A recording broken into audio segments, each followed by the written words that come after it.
Hello बच्चों, तो अब हम डिस्कस करेंगे question number 7 from the chapter GOC यानी कि जनरल ऑर्गेनिक केमिस्ट्री। इसी चैप्टर को आप some basic principles and techniques for organic chemistry ये भी कहते हैं। ये चैप्टर नंबर 12 है क्लास 11th का।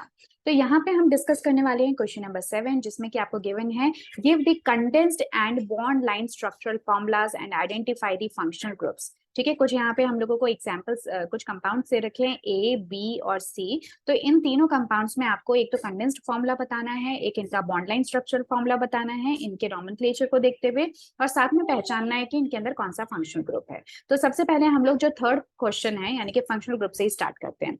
तो सबसे पहला जो मेरे पास है वो है 2,2,4 ट्राई मिथाइल पेंटेन। इसको मैं यहाँ पे लिख लेती हूँ, है ना, ताकि आप ये देखो यहाँ पे लिख लेती हूँ। So this is tri methyl pentane. Pentane. तो यहाँ पे जो है हमारा कोई खास फंक्शनल ग्रुप तो नहीं है, यहाँ पे कौन है, एल्केन प्रेजेंट है, राइट। तो यहाँ पे सिंपली एल्केन है, कोई फंक्शनल ग्रुप नहीं है। अब देखो इसको अगर आपको बनाना होगा तो आप किस तरह से बनाओगे, और सेकंड पार्ट में आप देख लो, यहाँ पे आप देख सकते हो carboxylic acid is the functional group, और तीसरे केस में आपका जो हेक्सेन डाई एल, एल मतलब होता है एल्डेहाइड। तो एल्डेहाइड जो है ये आपका फंक्शनल ग्रुप है, जिसको हम कैसे रिप्रेजेंट करते हैं, CHO से। ठीक है, CHO से। अब देखो इनको बनाओगे किस तरह से और किस तरह से हम लिखेंगे, उसके ऊपर हम लोग थोड़ा सा डिस्कशन कर लेते हैं। तो देखो ट्राई 2,2,4 ट्राई मिथाइल पेंटेन। सबसे पहले मैं आपको इसका बॉन्ड लाइन रिप्रेजेंटेशन दिखाती हूँ फर्स्ट वाले कंपाउंड के लिए, इसके लिए। तो देखो सबसे पहले तो आप पेंटेन जो है उसको ड्रॉ कर लो। उसके बाद में ट्राई, इसके ऊपर मिथाइल ग्रुप्स प्रेजेंट हैं, वो भी सेकंड सेकंड फोर्थ पोजीशन पे। तो ये है मेरा सेकंड पोजीशन, इस पे 2 मिथाइल ग्रुप, और ये है मेरा फोर्थ पोजीशन, इस पे 1 मिथाइल ग्रुप। सही बात है। तो ये हो गया। अब आपको इसकी नंबरिंग अगर करना चाहो तो आप कुछ इस तरह से कर सकते हो। So this is 1 2 3 4 5। तो आप देख सकते हो सेकंड पोजीशन पे 2 मिथाइल और फोर्थ पोजीशन पे 1 मिथाइल ग्रुप है, और ये एक पेंटेन चेन है। ठीक है, तो ये हो गया आपका 2,2,4 ट्राई मिथाइल पेंटेन। अब आपको इसी को अगर कंडेंस्ड फॉर्मूला जो है उसको बनाना है तो आप किस तरह से बनाओगे। तो जो भी ग्रुप्स हैं आपके, जैसे कि यहाँ पे कितना है CH3, तो CH3 के कितने यहाँ पे ग्रुप्स हैं, तो आप देख सकते हो जैसे ये हो गया आपका, मैं ऐसे लिख देती हूँ इसको, ये है CH3, इसके ऊपर क्या है, 2 CH2 CH3 ग्रुप्स आपके यहाँ पे प्रेजेंट हैं। उसके बाद में ये आपका ग्रुप हो गया CH, C है सिर्फ, है ना, और उसके बाद में CH2, फिर आगे आपका CH2, फिर इस पे आगे आपका CH3। इसको थोड़ा सा आपको ब्रैकेट में नीचे लिख देती हूँ मैं। तो ये आ गया ब्रैकेट में आपका CH3, और फिर आगे आपका एक CH3 ग्रुप। ठीक है, तो इस तरह से आप लिखते हो। अदरवाइज अगर आप इसको और भी शॉर्ट में करना चाहो तो आप क्या लिख सकते हो, जैसे इसी को ही इस कार्बन पे अगर हम देखें तो एक तरीके से 3 यहाँ पे मिथाइल ग्रुप्स है। कौन कौन से, एक ये मिथाइल, एक ये मिथाइल और एक ये मिथाइल। तो आप डायरेक्टली भी कैसे लिख सकते हो, CH3 थ्राइस ऐसे करके भी लिख सकते हो, और ये हो जाएगा एक कार्बन। उस कार्बन के साइड में कौन है, एक CH2 ग्रुप है, उसके साइड में एक CH ग्रुप है, ये H होगा सिर्फ।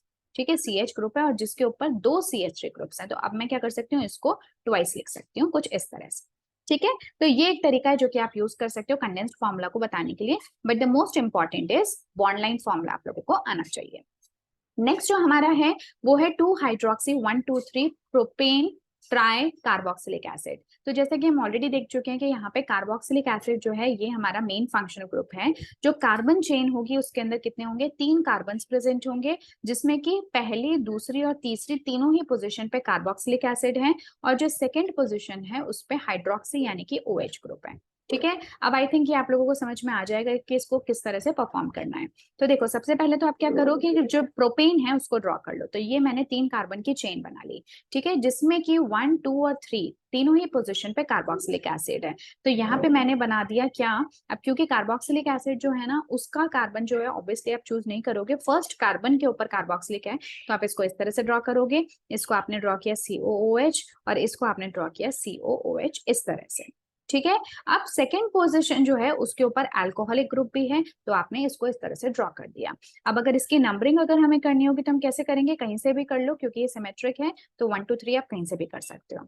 क्लियर। अब चाहे तो आप यहाँ से भी एक बार रीचेक करना है तो कर लो। तो आप देख रहे हो कि ये एक मेरी कार्बन चेन है 3 कार्बन की, जिसपे यहाँ पे फंक्शनल ग्रुप है, इधर फंक्शनल ग्रुप है, ये एक फंक्शनल ग्रुप है, और एक अल्कोहलिक फंक्शनल ग्रुप है। यानी कि चारों तरफ जो है इसके 4 4 तरह के फंक्शनल ग्रुप्स आपको देखने को मिल रहे हैं। Is that clear? तो ये हो गया हमारा two hydroxy 1,2,3 propane tri carboxylic acid. I guess आपको ये समझ में आ गया होगा। अब अगर आपको इसका कंडेंस्ड फॉर्मूला बनाना है तो किस तरह से बनाओगे? जो भी ग्रुप्स है उनको बराबर लिखते जाओ आप। तो देखो एक तो COH आपने यहाँ पे लिख लिया। अब देखो COH तो हो गया, ये किससे जुड़ा हुआ है? एक CH2 से, तो CH2 लिख दिया। फिर उसके आगे एक कार्बन प्रेजेंट है, राइट? क्योंकि 4 वैलेंसीज की ऑलरेडी फिल है, इसलिए यहाँ पे कोई हाइड्रोजन नहीं है। इस कार्बन के ऊपर आप देख रहे हो कि एक तरफ तो OH है और दूसरी तरफ कौन है? COOH है। फिर और आगे बढ़ते हो तो एक CH2 ग्रुप है और इस CH2 ग्रुप से जुड़ा हुआ कौन है? एक COOH है, राइट? तो ये आ गया वो COOH। क्लियर? तो ये हो गया आपका कंडेंस्ड फॉर्मूला। इसी तरह से अब अगर हम थर्ड जो हमारा पार्ट है यानी कि हेक्सेन डायल, उसको एक बार देखें तो हेक्सेन डायल, यहाँ पे हेक्सेन है, इसका मतलब इसके अंदर 6 कार्बन इसके अंदर प्रेजेंट है। 6 कार्बन की ये चेन है जिसमें कि 2 एल्डिहाइडिक ग्रुप्स लगे हुए हैं। तो जो एल्डिहाइडिक ग्रुप होता है ना, इसको भी आप कार्बन के चेन के अंदर काउंट करते हो, ठीक है? इसको आप ध्यान रखना। सो 1 2 3 4 5 6, ठीक है? अब जैसे कि मैंने कहा CHO आपका यहाँ पे लग गया और एक CHO आपका यहाँ पे लग गया, ठीक है? एक बार नंबर काउंट कर लेते हैं कि क्या हमने सही लिखे हैं। तो देखो ये देख रहे हो आप 1 2 3 4 5 और 6 कार्बन, 6 कार्बन की चेन जिसमें फर्स्ट और 6th पोजीशन पे 2 एल्डिहाइडिक ग्रुप। तो नाम क्या हो गया? हेक्सेन डायल, ठीक है? अब जब आप इसका कंडेंस्ड फॉर्मूला लिखोगे तो किस तरह से लिखोगे? तो ये देखो आपने कैसे लिखा, ये है आपका CHO, एक तरफ हो गया CHO, फिर CH2, देखो ये एक कार्बन, ये CH2, ये भी CH2, ये भी CH2 और ये भी CH2। तो CH2 तरह के 4 हमारे कार्बन्स हैं और फिर से हमें एक यहाँ पे फंक्शनल ग्रुप जो है वो नजर आ रहा है। एक फंक्शनल ग्रुप तो ये रहा, एक फंक्शनल ग्रुप ये रहा। तो ये आ गया आपका CHO, ठीक है? तो ये हो गया इसका कंडेंस्ड फॉर्मूला और ये जो मैंने आपके सामने मेंशन किया है ये है इसका बॉन्ड लाइन फॉर्मूला। आप चाहे तो यहाँ से भी देख सकते हो। तो एक फंक्शनल ग्रुप इधर, एक फंक्शनल ग्रुप इधर। फंक्शनल ग्रुप है कौन कौन सा? तो फर्स्ट केस में कोई भी फंक्शनल ग्रुप नहीं है। सेकंड केस में कार्बोक्सिलिक एसिड और अल्कोहलिक फंक्शनल ग्रुप है, जिसमें कि ऑब्वियसली आप जानते हो कि COOH की प्रायोरिटी जो है वो अल्कोहल से ज्यादा होती है। तो इस वजह से नंबरिंग हमें हमेशा इस तरह से करनी है कि कार्बोक्सिलिक एसिड को मिनिमम पोजिशन मिले। हालांकि इस केस में तीनों ही कार्बन पे कार्बोक्सिलिक एसिड है, इसलिए इतना कोई फर्क नहीं पड़ता, ये पूरी तरह से सिमेट्रिकल है। बट अगर कभी भी कार्बोक्सिलिक एसिड और अल्कोहल गिवन हो तो आपको हमेशा इस तरह से अरेंजमेंट करना है, इस तरह से नंबरिंग करनी है कि कार्बोक्सिलिक एसिड को कम से कम पोजीशन मिले।